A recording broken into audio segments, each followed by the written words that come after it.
faz parte. Lula marcou um encontro com Dilma Rousseff para os próximos dias, fim de conversar sobre as eleições presidenciais de outubro. O encontro será no apartamento de Lula, em São Bernardo do Campo, Grande São Paulo. Só falta confirmar a data. O convite de Lula vem numa hora em que Dilma não está bem no PT.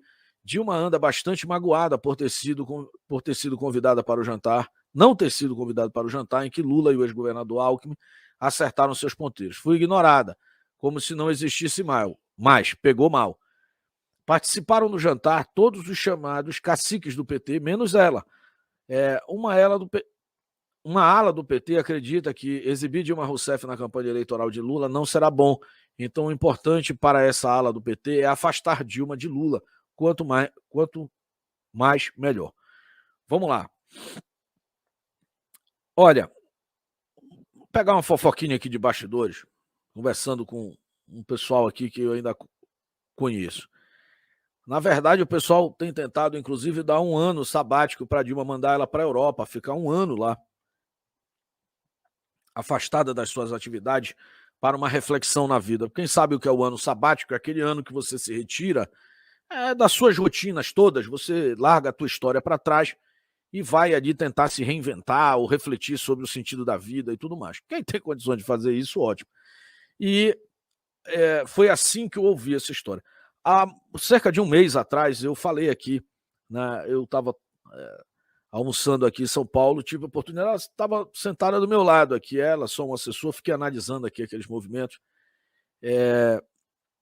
e vendo o quanto ela estava trabalhando, inclusive falando muito alto, para tentar voltar ali para a cena. E a turma parece ter virado muito as costas para a presidente Dilma, né? Então é uma situação realmente bastante constrangedora, mas para mim a surpresa é zero, eu já alertei isso aqui. Eu expliquei à época do impedimento que a Dilma teve várias oportunidades de se reintegrar ao Centrão e ao próprio Partido dos Trabalhadores.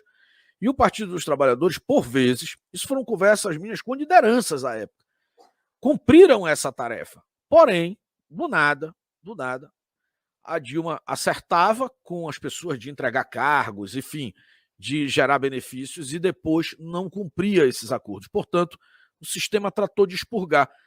Não celebre qualquer coisa contra a Dilma. A Dilma, na verdade, ela é um aliado involuntário da direita, porque ela acaba apresentando as falhas e os planos obscuros do próprio Partido dos Trabalhadores e da esquerda organizada no Brasil.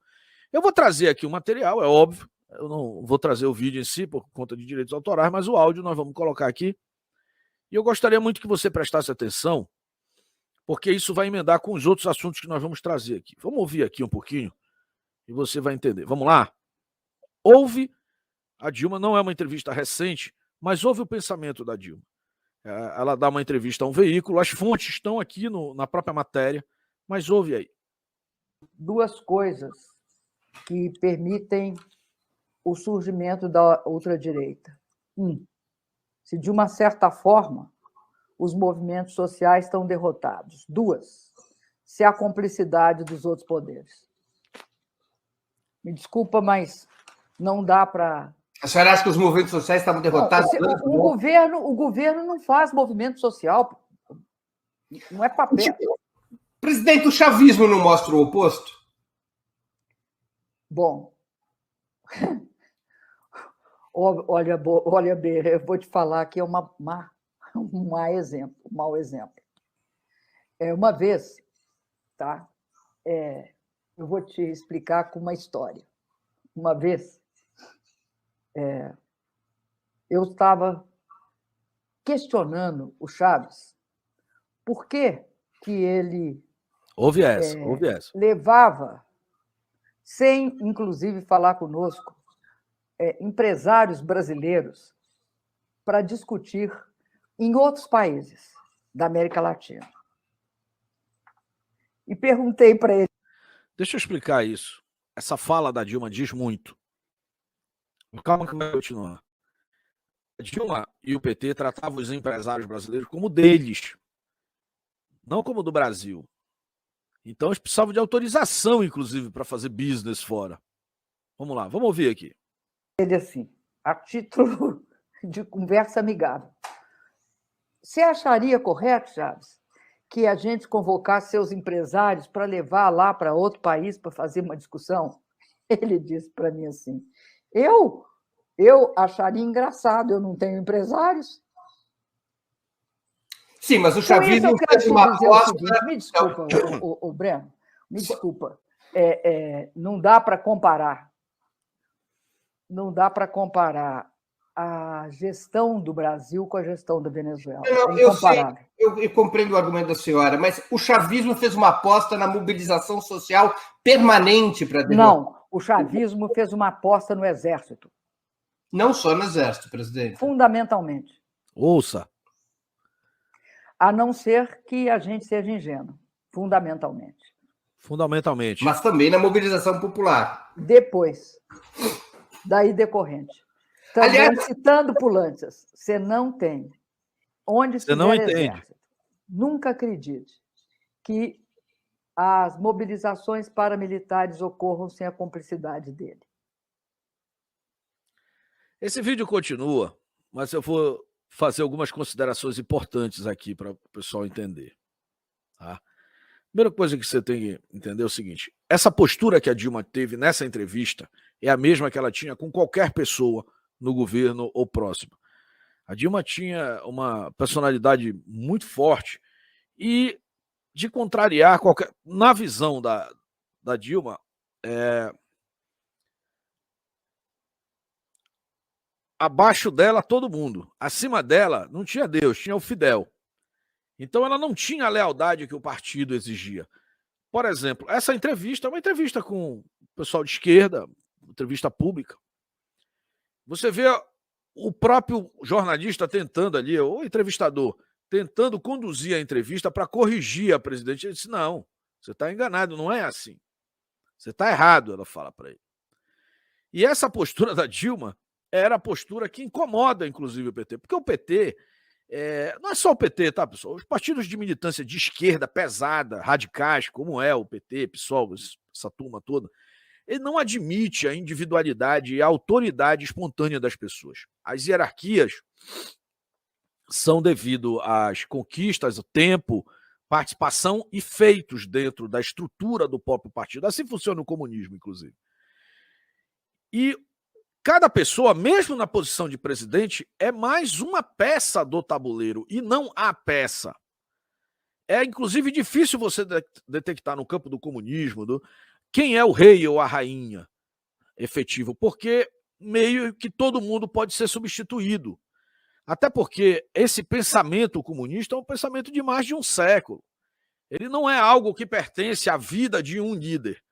Ele é uma ideia plantada muito lá atrás, distorcida por grupos, né, para um domínio perene, uma espécie de domínio imperial comunista que deve permanecer aí durante alguns séculos. O que cada vez é mais difícil. Então a Dilma era essa pessoa. Isso é o primeiro ponto. Isso é por isso que ninguém quer ela perto. Ela acaba falando. Segundo, que ela confessa que a estratégia do chavismo não tem nada a ver com a sociedade ou com aquilo que move a economia, que são as empresas. O chavismo é somente baseado no porrete do Estado. O monopólio do Estado, eles levam muito ao pé da letra. O chavismo e o pensamento do PT, o comunismo de uma maneira geral, pensa tudo igual. Toda a ala socialista. Né? A questão burguês, a questão da economia gerada pela produção é secundária, porque se você domina os meios de produção, você vai substituindo, persegue o cara, joga fora, descarta e vai colocando sempre mais um ali para levar a culpa para o Estado. É assim que eles funcionam. Uma vertente um pouco diferente é o que está acontecendo na China, na atualidade. Mas é vamos dizer, uma flexibilização de ocasião, até que o objetivo final seja alcançado. No final, é guilhotina para todo mundo. Ou aquele que vai fora da curva, vamos lembrar do que aconteceu com o Jack Ma, né, lá do Alibaba, né, quando tentou falar em outro país sobre o seu país, né, inclusive desapareceu, né? Já apareceu de novo. Falou uma vez depois de 60 dias e botou, como a gente diz aqui, a viola no saco. É isso que o Chaves quis dizer. Né? Foi isso que o Chaves disse. Não tem empresário aqui. A gente vai atrás dos seus. Olha, muito importante essa questão. E vocês vão ver a conexão logo na sequência, quando ela fala que houve a cooptação dos militares na Venezuela. Por quê? Não se faz movimento revolucionário de sucesso, uma guerrilha, sem a anuência dos militares. O que aconteceu no Brasil? Eles tentaram o movimento deles de guerrilha, não houve anuência dos militares, os militares partiram para a aniquilação do movimento deles. Entendeu? Na Venezuela, o contrário. Os coletivos que existem na Venezuela, que são os próprios militares usando, na Venezuela, usando essa trupe suja para fazer as maiores barbaridades, inclusive tortura e tirar as vidas das pessoas, com a anuência do próprio Estado. Né? É contra isso que a gente está lutando aqui. É muito sério, pessoal. Aqueles que acreditam que o comunismo é tão somente um fantasma embaixo das nossas camas, acorda aí, irmão. Você viu a opinião do Dilmão. Agora, você quer ver o que é mais perigoso e por que não deu certo no Brasil? Eu já trouxe, se você é aqui do canal Pátria e Defesa, agora já vale um trecho aqui. Dá like, se inscreve e compartilha, porque eu quero fazer uma segunda parte desse material. Tá? Porque isso já houve essa tentativa aqui no Brasil. Os partidos ligados ao Foro de São Paulo, o PT, PSB, PDT, enfim, e os países da América Latina, fizeram a carta de meia-culpa, né? Eles não fazem autocrítica. Eles falaram o seguinte: nós erramos, foi não ter feito determinada situação. Não é uma autocrítica, na verdade. É meio que, não é assumindo a responsabilidade de não ter cumprido as suas tarefas com o povo. É como eles não conseguiram dominar a pauta para que simplesmente a opinião do povo fosse desnecessária. A gente vai entender isso de forma muito bacana agora na fala de um outro petista, raiz também, fundador. Lembrando que a Dilma não é bem um petista raiz, tá? A Dilma fez parte dos movimentos revolucionários lá.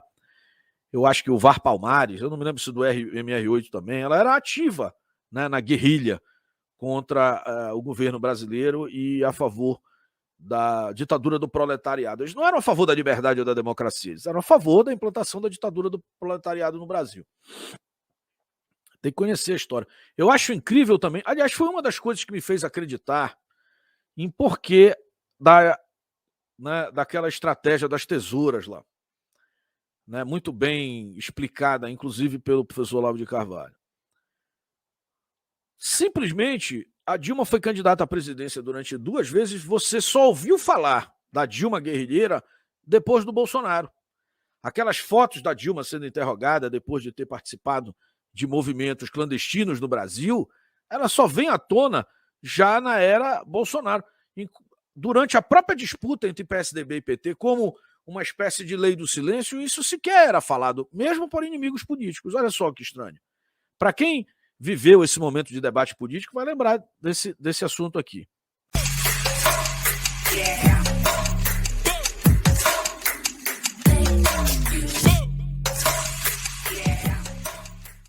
Olá, amigos do canal Pátria e Defesa, sejam todos bem-vindos. Essa aqui é a Curtas do Pátria e Defesa, o nosso canal, olha, com análises bem mais reduzidas aqui para você. São vídeos com até 5 minutos ali de análise bem objetivas sobre pontos específicos das nossas lives que nós debatemos diariamente ali por mais de 2 horas, né, por dia. Aqui no canal Curtas do Pátria, você verá isso de forma compactada, né, com recortes ou vídeos originais com até 5 minutos de duração, para que você possa aqui acompanhar esse trabalho. Para isso, eu vou pedir para você, olha, nesse momento, você chega junto, dá uma olhada aqui do lado, essa é a sua página, aqui você se inscreve e aperta aqui, ó, no botão do sininho e marca todas. Pronto, você já fez isso. Agora é só curtir e compartilhar com os amigos. Te espero todos os dias aqui com vídeos às 7h15 da manhã, ao 12h45, às 15h45, às 17h45 ou em qualquer outro horário aqui.